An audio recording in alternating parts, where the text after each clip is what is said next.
Good morning students, welcome again on this online channel विज्ञान world. पिछली video में student हमने ट्रांसपोर्टेशन हार्ट के बारे में कवर किया था। आज हम करेंगे एक्सक्रिएशन। तो एक्सक्रिएशन लेते हैं ह्यूमन बींग्स में। एक्सक्रिएटरी जो सिस्टम है स्टूडेंट्स, एक्सक्रिएशन में देखिए आप क्या क्या आता है। हम सबसे पहले डायग्राम में ड्रॉ करते हैं। तो जो डायग्राम बनाएंगे आप देखें उसमें, अब इसमें होती हैं एक पेयर किडनीज। अब ये जो लेवल है स्टूडेंट्स, लेफ्ट वाली को थोड़ा सा ऊपर दिखाएंगे इससे।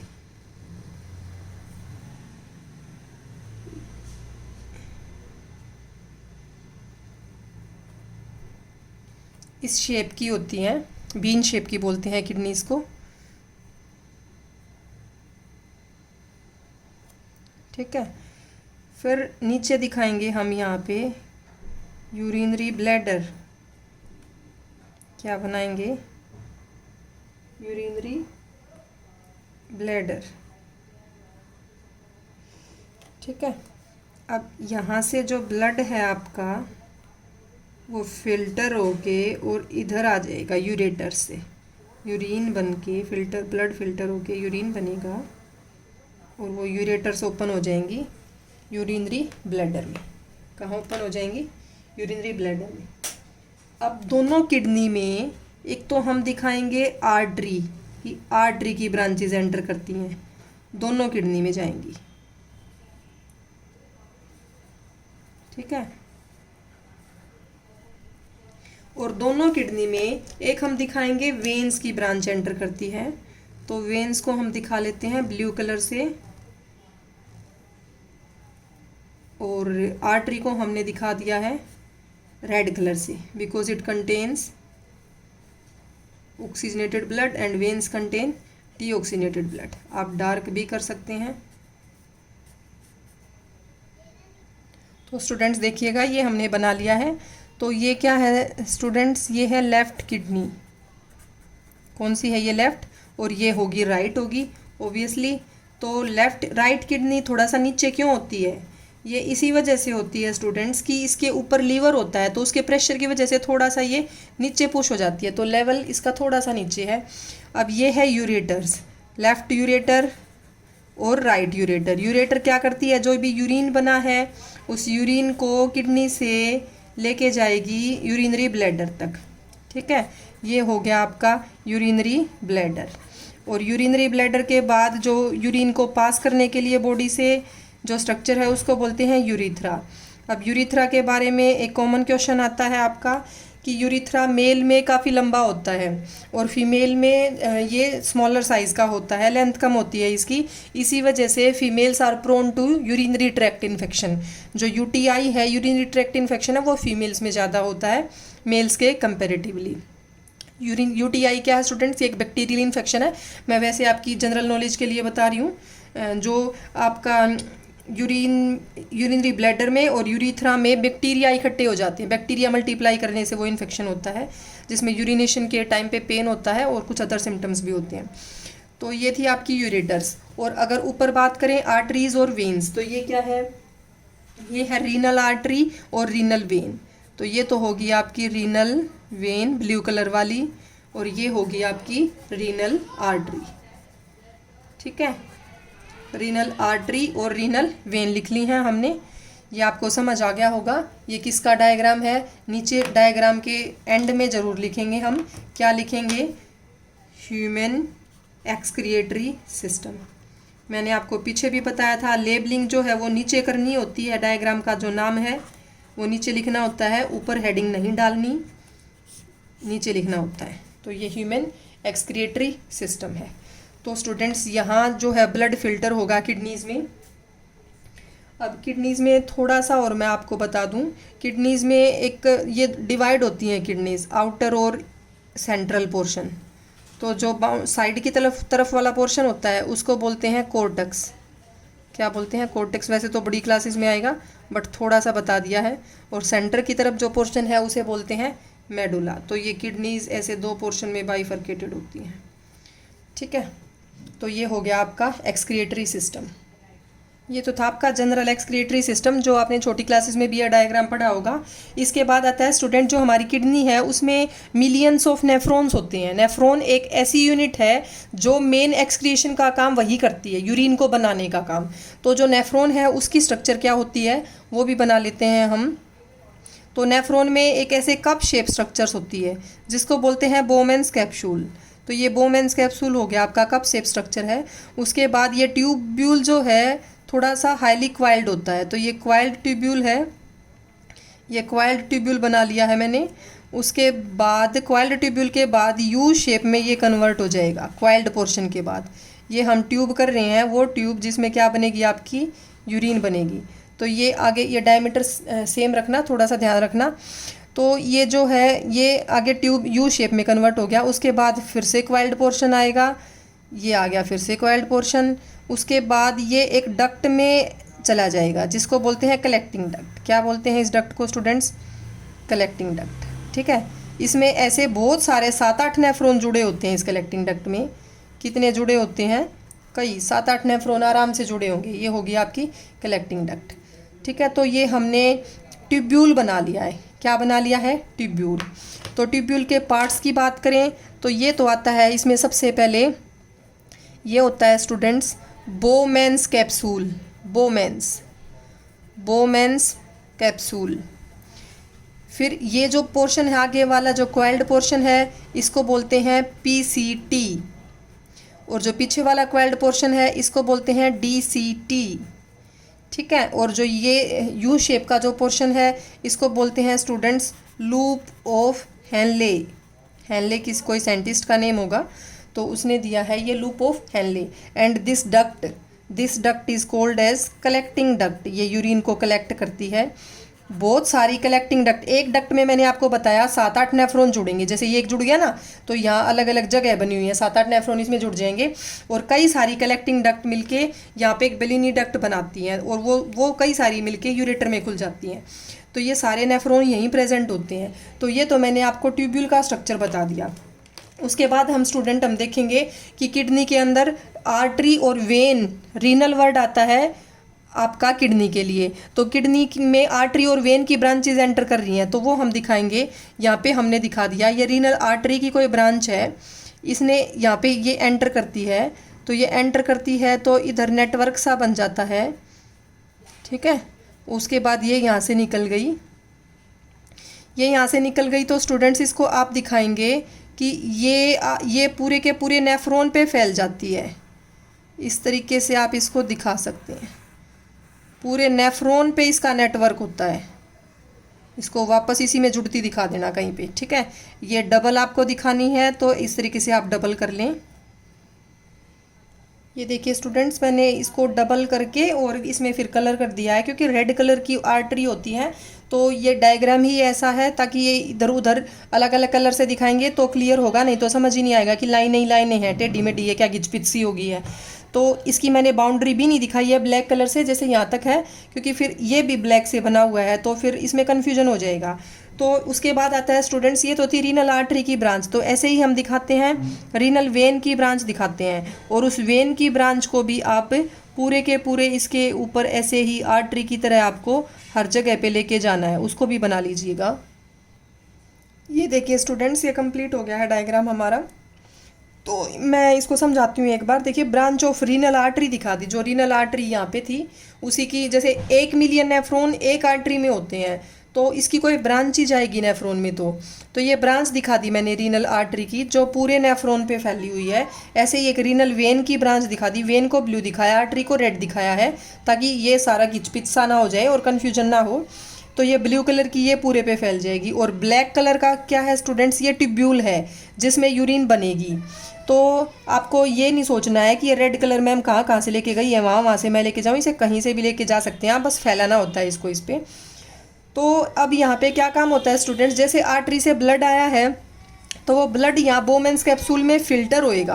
क्या होएगा? यहाँ फ़िल्टर, यहाँ पोर्स होते हैं फ़िल्टर होने के लिए। ठीक है, तो यहाँ पे वो फ़िल्टर होएगा ब्लड।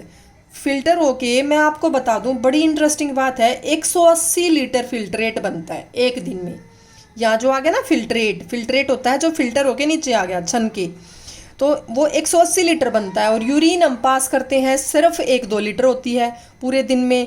तो वो कहाँ चला गया है वो 178-79 लीटर। तो वो सारा का सारा ये जो आर्टरी का नेटवर्क फैला हुआ है पूरे पे, ये रीएब्जॉर्ब कर लेता है उसे, वापस इस ट्यूब्यूल में से सोख लेगा, ताकि कई बार कई काम की चीज़ें ग्लूकोज अमीनो एसिड्स वगैरह भी फिल्टर हो जाते हैं और वाटर भी फिल्टर हो जाता है एक्सेस में, तो उस सारे को रीएब्जॉर्ब कर लेती है। ये सारा का सारा ये आर्टरी में रीएब्जॉर्ब हो जाएगा। आपने कभी देखा हो कि बॉडी रिक्वायरमेंट्स के अकॉर्डिंग भी एब्जॉर्प्शन होता है। जैसे ऐसा भी होता है कि कई बार यूरिन का प्रेशर हो हमें बहुत ज़्यादा, लेकिन हम कोई यूरिन नहीं जा पाए, कहीं ऐसी जगह पे हो तो हम कोई फिजिकल एक्टिविटी कर रहे हैं, साथ में वर्कआउट कर रहे हैं, या बहुत ज़्यादा गर्मी का दिन है, धूप है, ऐसी जगह है, तो वो अपने आप प्रेशर कम हो जाता है। तो कहीं ना कहीं वो इसमें से एब्जॉर्प्शन भी होता है। यूरिनरी ब्लैडर से भी कुछ थोड़ा बहुत होता है, एब्जॉर्प्शन नहीं होता यूरिनरी ब्लैडर से। तो आप ये देखें यहाँ पे एब्जॉर्प्शन होकर कलेक्टिंग डक्ट में चला जाएगा सारा यूरिन, और वो कई सारी कलेक्टिंग डक्ट कॉन्स्टिट्यूट करेंगी यूरेटर को। अब ये पीसीटी क्या है और डीसीटी क्या है, ये सिर्फ क्वाइल्ड पोर्शन है। इनकी वैसे बड़ी क्लासेस में आ जाएंगी, आपका +1 में आएगा डिटेल में। ये है प्रोक्सिमल कन्वोल्यूटेड ट्यूब्यूल, ये है डिस्टल कन्वोल्यूटेड ट्यूब्यूल की मुड़ा हुआ पोर्शन है ट्यूब्यूल का कन्वोल्यूटेड, ठीक है, प्रोक्सिमल और डिस्टल कन्वोल्यूटेड ट्यूब्यूल। मैं आपका यहाँ लिख देती हूँ इसे। पीसीटी होता है प्रोक्सिमल, देखिए पीसीटी प्रोक्सिमल कन्वोल्यूटेड ट्यूब्यूल है, प्रोक्सिमल मीन्स आगे वाला, और डीसीटी है डिस्टल कन्वोल्यूटेड ट्यूब्यूल, ठीक है। तो ये हमारा है स्ट्रक्चर नेफ्रॉन का हो गया। यूरिनिफेरस ट्यूब्यूल भी बोलते हैं। तो ये मेन यूनिट है जो हमारी क्या बनाती है, यूरिन।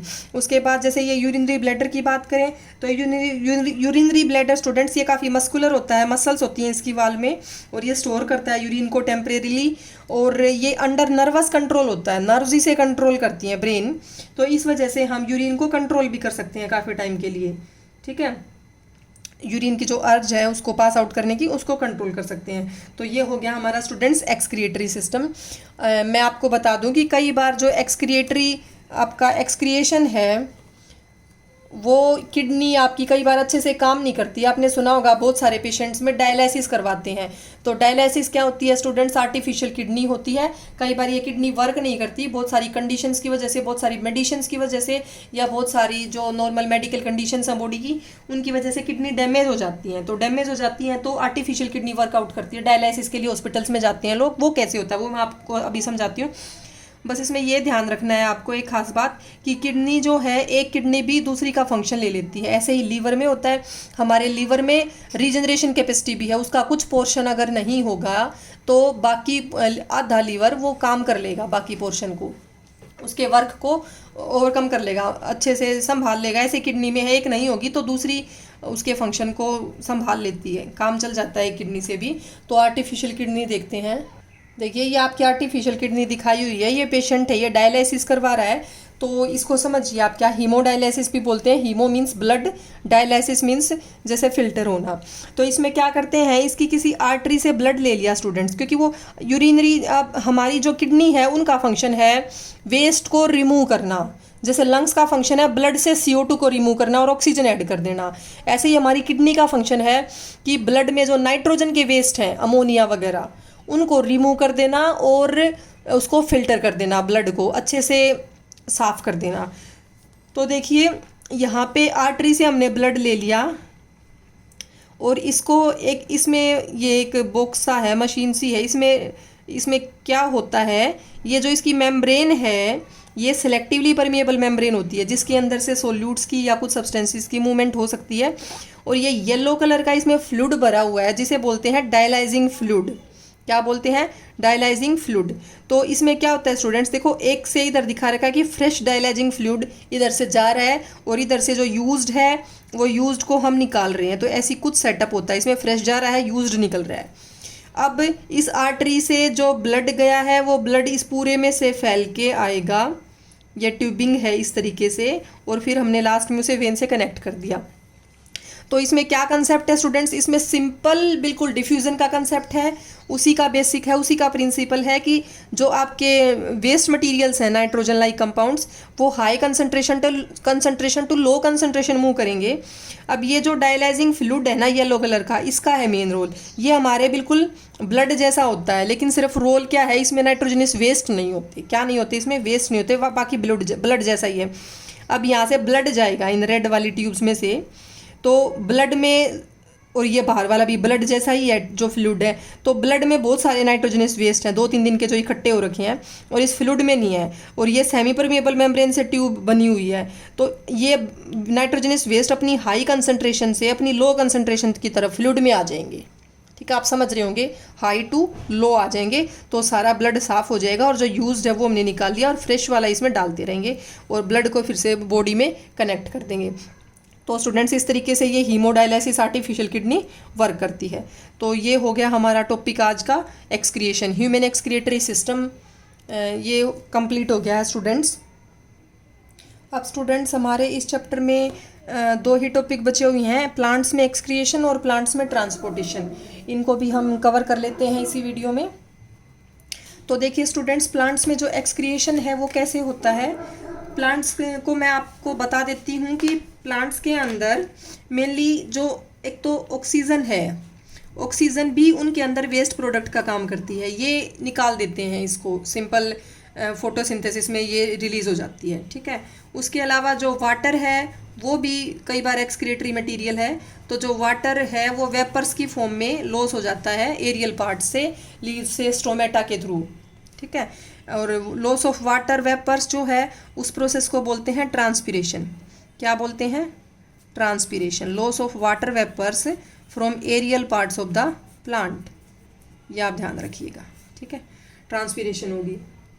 उसके अलावा कई बार जो वेस्ट मटेरियल्स हैं वो लीव्स में इसके इकट्ठे हो जाते हैं, जो छोटे मोटे वेस्ट हैं, लीव्स आपने देखा होगा येलोइंग होके उसकी, और वो ट्रीज से, प्लांट से गिर जाती है। ठीक है, कई बार जो वैक्यूल्स होते हैं, सेलुलर वैक्यूल, सेल के अंदर जो वैक्यूल्स होते हैं उनमें जमा हो जाता है वेस्ट, तो वहाँ से भी एक्सक्रिएटरी वैक्यूल्स होते हैं, वहाँ से भी एक्सक्रिएशन होता है।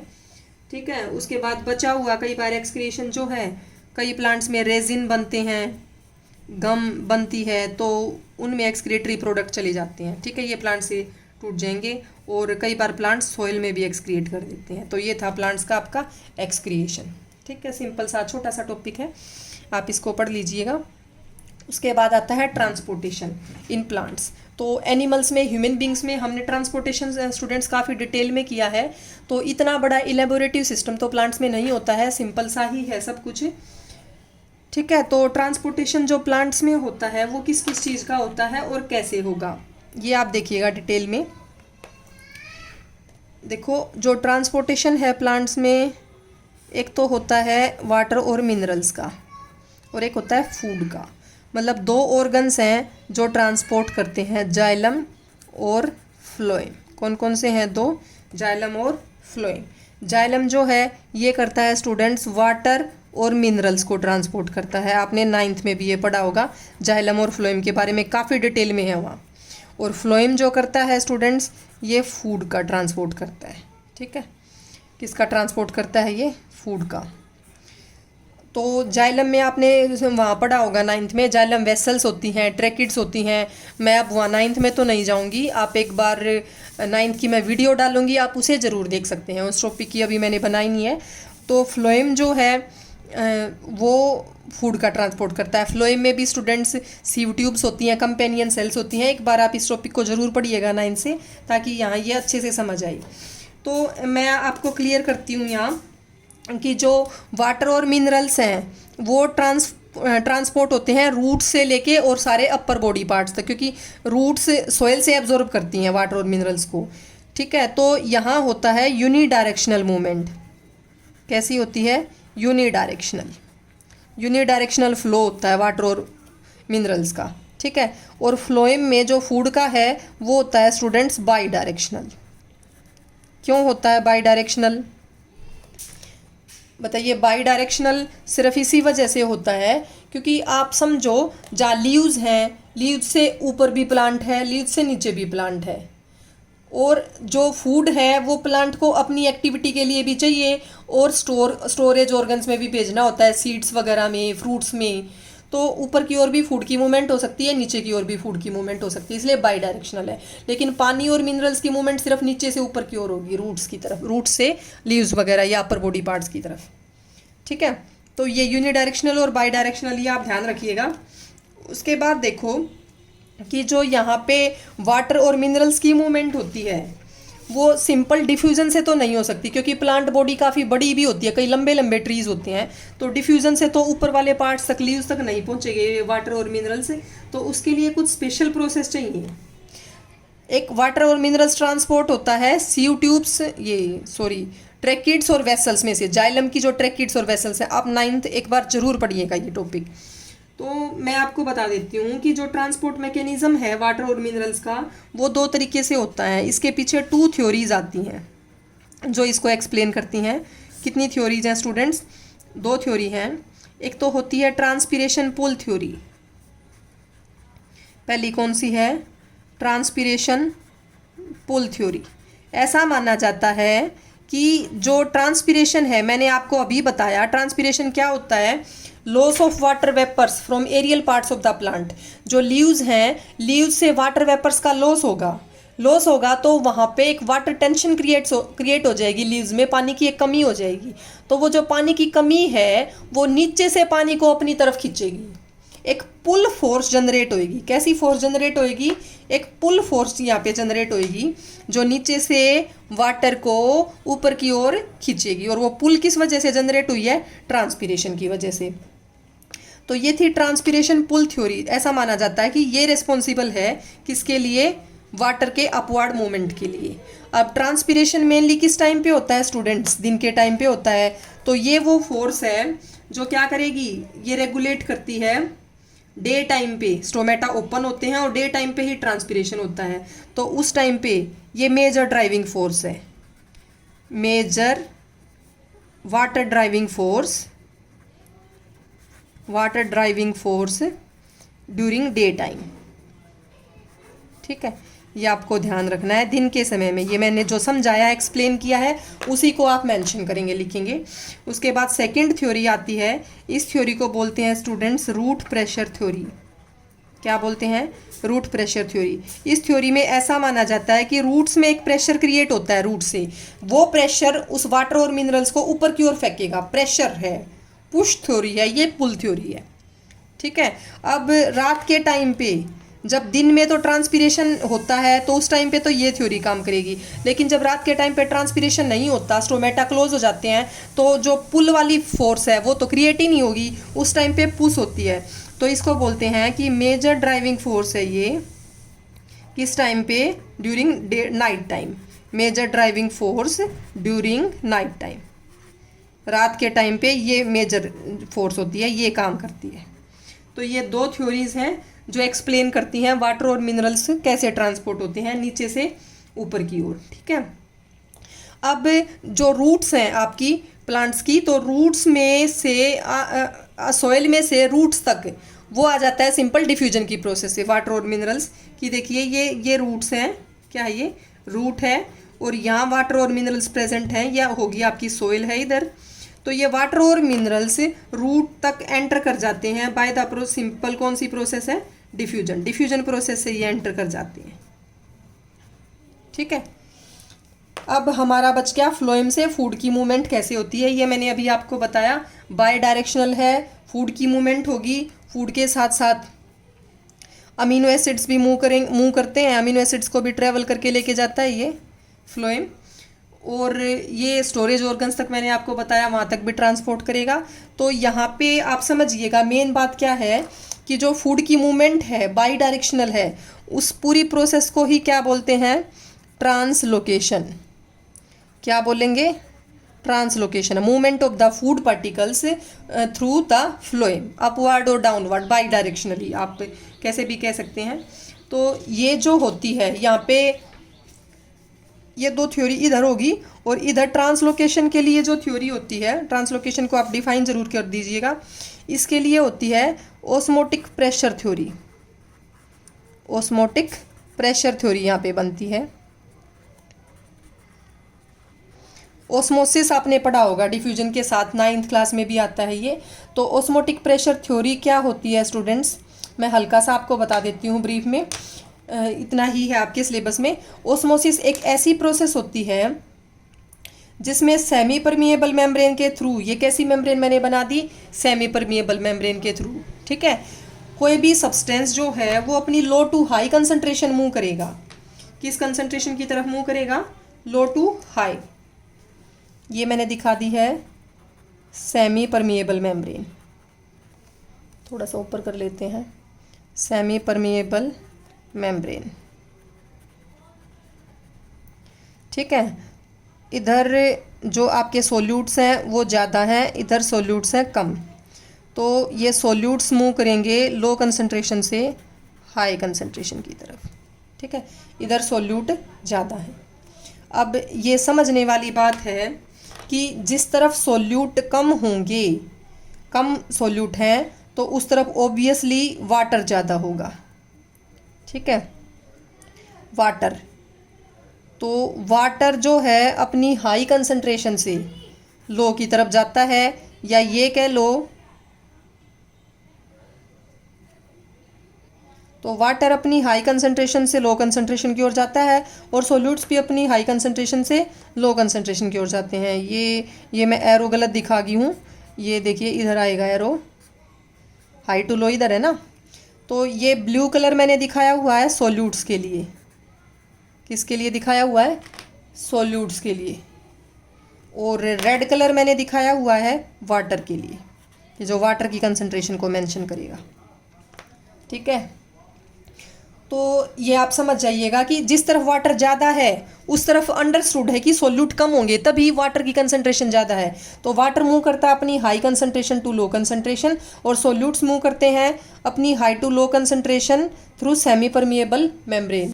तो इस तरीके से ओस्मोसिस बताया है ये मैंने आपको, ये क्या बताया है, ओस्मोसिस। तो ये ओस्मोसिस है, इसी कंसेप्ट पे बेस्ड होती है ओस्मोटिक थ्योरी। इसी तरीके से फूड का क्या होता है, ट्रांसफ़र होता है फ्लोइम से। तो ये था हमारा ट्रांसपोर्टेशन इन प्लांट्स। अब इसमें कंप्लीट हो गया है, एक्सक्रिएशन पूरा हो गया है। तो स्टूडेंट्स अब हमारा एक ही टॉपिक बचा है। टॉपिक तो क्या बचा है, एक्सरसाइज ही रहती है, इनबॉक्स क्वेश्चंस रहते हैं और लास्ट वाली एक्सरसाइज रहती है। ये हम नेक्स्ट वीडियो में कवर करेंगे। तो अगर आपको मेरी वीडियो पसंद आई है, सारे टॉपिक समझ आए हैं, तो प्लीज़ इसे सब्सक्राइब ज़रूर कीजिएगा।